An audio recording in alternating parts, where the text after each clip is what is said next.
Hello friends, आज हम इस वीडियो में बात करेंगे आरबीआई की कस्टमर प्रोटेक्शन पॉलिसी जो कि लागू होती है सभी इलेक्ट्रॉनिक बैंकिंग ट्रांजैक्शंस के लिए। जैसे कि हम मोबाइल बैंकिंग करते हैं उसमें यूपीआई, आईएमपीएस मोबाइल बैंकिंग आती है।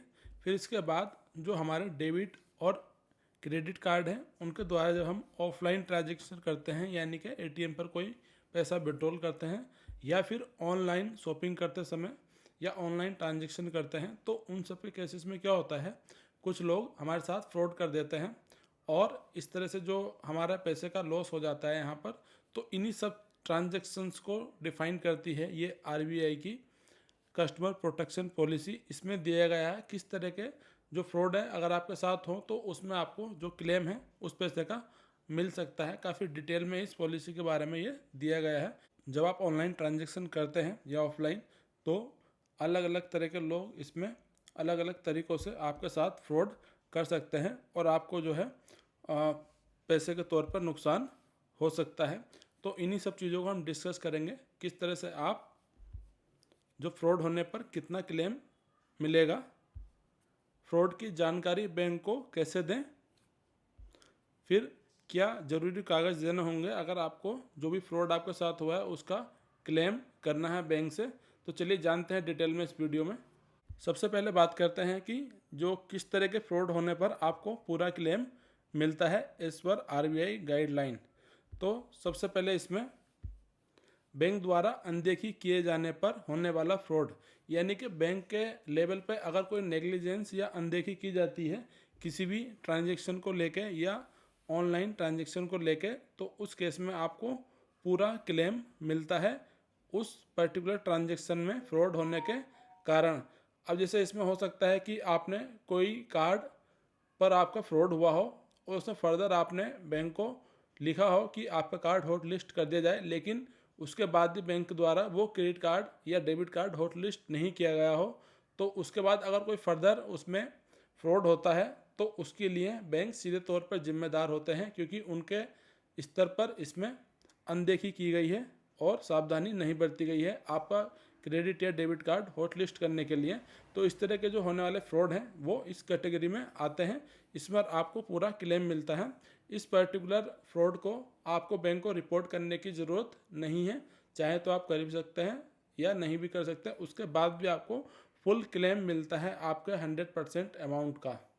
फिर जो अगला टाइप है वो है फ्रॉड का, कि बैंक के द्वारा सुरक्षित ट्रांजैक्शन के पर्याप्त उपाय ना किया जाना।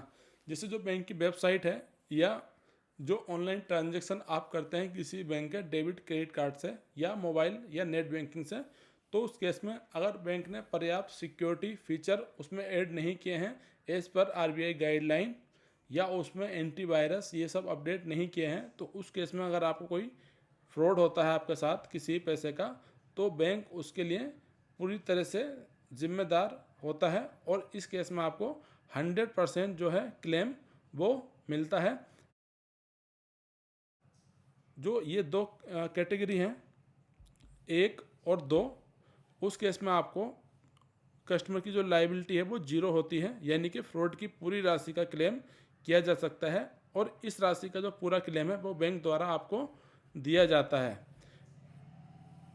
ग्राहक के द्वारा फ्रॉड को बैंकों को रिपोर्ट करना ज़रूरी नहीं है। तो ये हमने बताया कि इस तरह के जो फ्रॉड हैं वो ज़रूरी नहीं है कि आप उसे रिपोर्ट करें, बिना रिपोर्ट किए भी आप क्लेम कर सकते हैं बैंक से।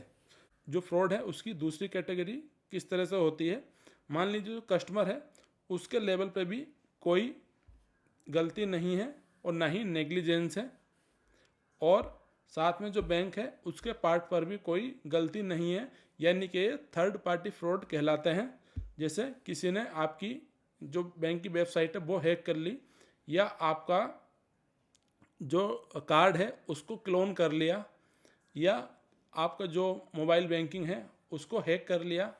इस तरह से डिफरेंट इसमें केसेस हो सकते हैं। तो इस तरह से जो भी फ्रॉड होते हैं वो आपके थर्ड पार्टी कैटेगरी में आते हैं। तो इन फ्रॉड को रिपोर्ट करना मैंडेटरी होता है। आपके मोबाइल बैंकिंग के लिए जो आप यूज़ करते हैं यूपीआई या मोबाइल बैंकिंग ऐप, तो उसमें अगर कोई हैकिंग हो जाती है या किसी तरह से आपको जो ऐप है बैंक का वो हैक कर लिया जाता है।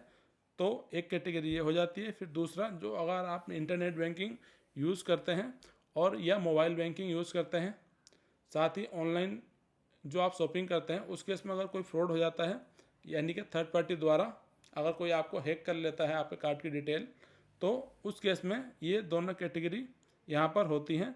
इस केस में आपको जो बैंक है, जैसे ही आपके पास एसएमएस आता है फ्रॉड से रिलेटेड, यानी कि जिस ट्रांजैक्शन का आपके पास फ्रॉड होता है तो उसका बैंक द्वारा आपको एसएमएस दे दिया जाता है।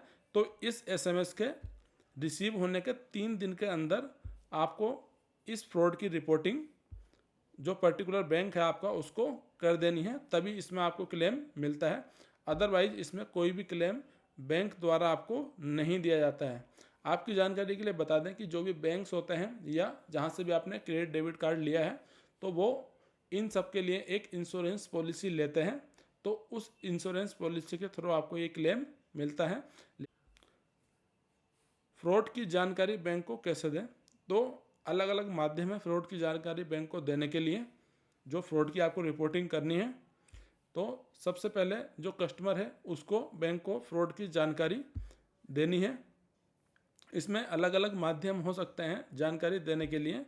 आजकल मोबाइल सबसे ज़्यादा यूज़ में आ रहा है, पर्टिकुलरली बैंकिंग ट्रांजैक्शन के लिए। तो आप एसएमएस के माध्यम से या फिर कॉल के द्वारा भी आप इसकी जो फ्रॉड है उसकी जानकारी बैंक को दे सकते हैं। साथ ही कुछ बैंकों ने व्हाट्सएप बैंकिंग भी शुरू की है, उस पर भी आप ये जानकारी दे सकते हैं। जब भी कोई ट्रांजैक्शन आपके पास मैसेज के रूप में आता है, तो उसमें एक नीचे लिंक भी दिया होता है, उसमें लिखा होता है कि यदि ये ट्रांजैक्शन आपने नहीं किया है, ये या फिर ये एक फ्रॉड ट्रांजैक्शन है, तो उसको आप रिपोर्ट भी कर सकते हैं उसी लिंक के द्वारा। अदरवाइज एसएमएस तो आप भेज ही सकते हैं। फिर दूसरा जो दो मेथड हो सकता है वो हो सकता है कि हम ईमेल कर दें उस पर्टिकुलर बैंक को, जो भी डेजिग्नेटेड ईमेल एड्रेस है वहाँ पर, या फिर उसकी वेबसाइट पर जाके हम इस फ्रॉड की जानकारी भी सबमिट कर सकते हैं ऑनलाइन। अगर ये दोनों ही आपके लिए पॉसिबल नहीं है, तो आप जो आपकी ब्रांच है वहाँ पर जाकर रिटर्न में एक एप्लीकेशन दे सकते हैं इस तरह के जो फ्रॉड ट्रांजैक्शन है उनकी रिपोर्टिंग के लिए। तो इस तरह से अनेक माध्यम है आपके जो फ्रॉड की ट्रांजैक्शन है उसको रिपोर्ट करने के लिए। अब बात कर लेते हैं कि क्या जरूरी कागज़ देने होंगे अगर इस तरह का फ्रॉड आपके साथ हो जाता है उसको क्लेम करने के लिए। तो सबसे पहले, अगर जो फ्रॉड है एटीएम कार्ड या क्रेडिट कार्ड से हुआ है, तो उस केसेस में आपको पासबुक की एक फ़ोटोकॉपी देनी होती है, अकाउंट का स्टेटमेंट देना होता है जी, जो कि उस ट्रांजैक्शन को कवर करे। यानी कि आपके साथ अगर जो फ्रॉड हुआ है वो 1 जनवरी को हुआ है, तो उससे 1 महीने पहले का स्टेटमेंट प्लस 1 महीने बाद का स्टेटमेंट आप ले लें। यानी कि वो ट्रांजैक्शन उसमें क्लियर कट दिखना चाहिए आपके स्टेटमेंट में उस अकाउंट का। फिर है आपका हॉट लिस्टेड एटीएम कार्ड। जो भी आपका कार्ड है, जैसे आपके साथ ये फ्रॉड होता है कार्ड रिलेटेड, तो उसको आपको हॉट लिस्ट करा देना है और उस क्रेडिट कार्ड को या डेबिट कार्ड को अपने साथ हमेशा रखना है। उसकी एक फ़ोटोकॉपी यहाँ पर देनी है। और ये क्रेडिट कार्ड आपको या डेबिट कार्ड तब तक अपने पास रखना है ओरिजिनल फॉर्म में, तब तक आपका जो क्लेम है वो पास ना हो जाए। फिर है अकाउंट होल्डर की केवाईसी। इसमें आप पैन कार्ड, आधार कार्ड ले सकते हैं, वो आप केवाईसी के रूप में सबमिट करेंगे। फिर है ट्रांजैक्शंस के एसएमएस का प्रिंट। जो भी ट्रांजैक्शन हुआ है आपके साथ फ्रॉड रिलेटेड, उसका जो एसएमएस आया है उसका भी एक आपको प्रिंट ले लेना है। उस ट्रांजैक्शन में डिटेल काफ़ी लिखी होती है, उसमें टाइम भी लिखा होता है, तो उसकी एक आपको प्रिंट आउट ले लेना है। फिर है कार्ड के हॉट लिस्ट होने का कंफर्मेशन। जब भी आप किसी अपने डेबिट या क्रेडिट कार्ड को हॉट लिस्ट करते हैं, तो उस केस में बैंक आपको एक कंफर्मेशन देता है कि आपका पर्टिकुलर कार्ड हॉट लिस्ट हो चुका है। तो वो कंफर्मेशन भी हमें अपने साथ रखना है, उसका प्रिंट आउट। फिर है फ्रॉड होने की एप्लीकेशन बैंक का नाम। तो एक आपको बैंक के नाम पे एक एप्लीकेशन लिखनी है, उसमें पूरी डिटेल लिखनी है किस तरह से आपके साथ फ्रॉड हुआ, यानी कि उसकी मोडेस ऑपरेंडी क्या थी। तो डिटेल में लिख के वहाँ पर आपको बैंक को एप्लीकेशन देनी है। आपकी शिकायत की एप्लीकेशन है कि आपके साथ इस पर्टिकुलर ट्रांजैक्शन में फ्रॉड हो गया है। फिर लोकल पुलिस थाने में शिकायत की कॉपी। अगर आपका ट्रांजैक्शन 25,000 या उससे कम के अमाउंट का है तो उस केस में आपको जो शिकायत है वो लोकल पुलिस थाने में करनी होती है, उसी कॉपी में लगानी होती है। लेकिन अगर आपका ट्रांजैक्शन 25,000 या उससे ऊपर के रुपए का है तो उस केस में आपको इस पर्टिकुलर ट्रांजैक्शन के फ्रॉड होने की एफआईआर करनी होती है और उसी कॉपी में लगानी होती है। तो ये जो बेसिक डॉक्यूमेंट है वो हमने आपको बताए, या अन्य कोई डॉक्यूमेंट और जो है बैंक के हिसाब से ज़रूरी वो भी बैंक आपसे मांग सकता है। इन सभी डॉक्यूमेंट्स पर आपको अपने साइन करने हैं तारीख के साथ, और ये सभी जो पेपर हैं वो आपको बैंक में सबमिट करने हैं। बैंक इन कागज़ों को भेजेगा उसकी इंश्योरेंस पॉलिसी होल्डर के पास, यानी कि बैंक ने इस तरह के फ्रॉड के लिए जिस इंश्योरेंस कंपनी से पॉलिसी ली है तो वो ये सारे कागज़ अपनी रिपोर्ट के साथ वो उस कंपनी को फॉरवर्ड कर देता है।